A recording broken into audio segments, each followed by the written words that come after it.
got a few great questions for you, JJ, and I would like you to complete my sentences for starters. Is that all right? That's cool. All right. Because of the pandemic year, which gave me more time, I decided I was finally going to start what?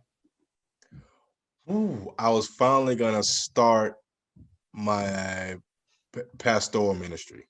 Ah, That okay. was that happened this year in the middle of a pandemic. We decided it's time to start a church. Whoever thought that you would try to do that? But it's been awesome because what has happened is it's allowed us to grow. This is a new role and a new space for us. Yes. So we get to do everything we do and try everything out without an audience. You know what I'm saying? So now, we're able to grow in what we're supposed to do. And what it's allowed us to do is to minister in a way where it's not to please people. Because sometimes you're looking for that hand clap, you're looking for that shout, and you'll kind of tailor what you do to get a response. Absolutely. And now what we've been able to do is just teach the word, just pray, and not look for a response in return. So it's been great. It's been great. Awesome.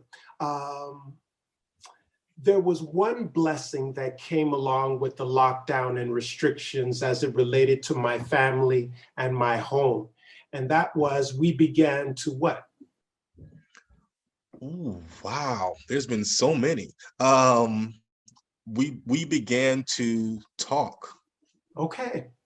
My daughter and I, in particular, she's 17 years old now. Her name is Janae. Okay.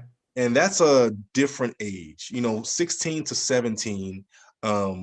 It was a different age for us. And what this year has allowed us to do is be able to learn each other all over again. I'm learning her as a young woman, as opposed to my baby girl. I'm seeing what she likes and what she doesn't like, what interests her and what doesn't. And it's really been a blessing for us because we've gotten closer, and she's learning me as a father, not just as a dad. You know what I'm saying? Because there's a difference. A dad is more of an emotional attachment. A father is a covering. And she's getting to know me as a covering now, and it's been really awesome. And of course, the rest of our family, we've learned to be able to savor our moments and cherish our moments together, and find that time together where we're not looking at our phone, but we're looking at each other, looking at each other face to face, and being able to communicate. So it's been an awesome time for us. I know it shouldn't have been, but it has been great for us. Okay. There was one thing I definitely will not miss about 2020, and that is what? Wow. Grief and loss. I will not miss looking on Facebook.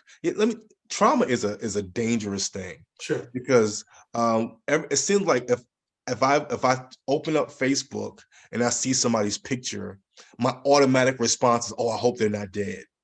So we're not even able to celebrate each other's accomplishments because of the trauma we've experienced. And every time we see somebody's face, there's that automatic reaction. The knee-jerk reaction is, are they still here? All the leaders that we've lost this year. I even lost my dad in 2020. So I think for a lot of people, once we come out of this year, we're going to have to really deal with the grief and the loss that we weren't able to really assess and address while it was happening, because we were so busy trying to make sure we had our sanity. We were able to provide for ourselves and for our families. And we didn't even have time to stop and think about what was happening. I think when this is all over and we're going back to churches where the pastors are dead, we're going back to families, and some of the family members that we normally would be able to see, they're gone. We weren't even able to go to their funerals. We're all going to have to address that emotionally. And I won't miss that about 2020. Well, let's talk on a lighter note. The album, No Holding Back, you chose a very interesting time to release the album on New Year's Day. What was the thought process behind that? And would you have been able to do that had you not been your own artist, your own label, your the one-stop package that you are today? Well, you know what? Not Holding Back was really special to us. Okay. And I felt like it was a genesis of something. It was a birthing of something. And I felt like it was a transition record. For me, it's me transitioning out of just being a gospel artist to someone who actually imparts musically. And I felt like this record is an impartation, and I wanted to release it right at the top of the year. I mean, because I feel like it's a transition from a space of brokenness to a space of wholeness, a space of receiving to a place of declaration.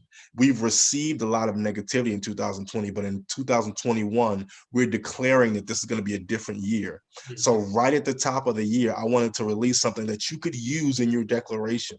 So Not Holding Back is a declaration. I don't care what I've experienced, what I've gone through. I'm declaring that I won't hold anything back this year. I won't reserve my energy. I won't reserve my effort or even my talent. I'm going to put it all out there. I'm laying it all on the line. And I believe because of that, it's going to be really special to see, for people to see what happens if you go all in. Because sometimes, we say we're going to do something, but we don't give it all of our energy. Right. And what we've seen in 2020 is you don't know what tomorrow holds. So put it all out there today. Go all in today. And I felt like it was important to state that right at the beginning of the year. So that's why I wanted to come out on New Year's Day. I got a few fights from my team. Like, no, we can't do this. Like, no, let's do it. And I believe more than what the numbers say, more than what the statistics or the Billboard numbers are, I believe this is going to be special to see what people do with this record and the music of this record. And you're right. If I didn't have my own imprint, I'm sure E1 would have had a whole different story. So no, we can't do that. But that's another thing about this pandemic. It's freed us to be what we want and to do what we want. There's no restriction. Everything is new. We don't know what's going to work. We don't know what's not going to work. So why not try it? And I'm excited about trying to release a record on New Year's Day. I was really interesting that you put out the first single, Lord, you are all, Lord of all. A song that I remember back in 2012. I think you recorded it originally with Hez, but you gave it a spin this time with that go-go flavor, I guess because you're in the DMV now, I don't know. Yeah. And you recorded it with Philip Bryant and Pocket of Hope. What was the thinking in going in with that, doing a remake to that single? Well, I think it's important. If you want to minister to a people, if you want to reach a people, you need to engage their culture. And for the DMV, for the DC area, go-go music is a part of the culture. So I couldn't say, hey, I love you, I want to minister to you, I want to be a part of you, but I don't care about what you do. You know what I'm saying? So it was important to me to reach them where they are musically.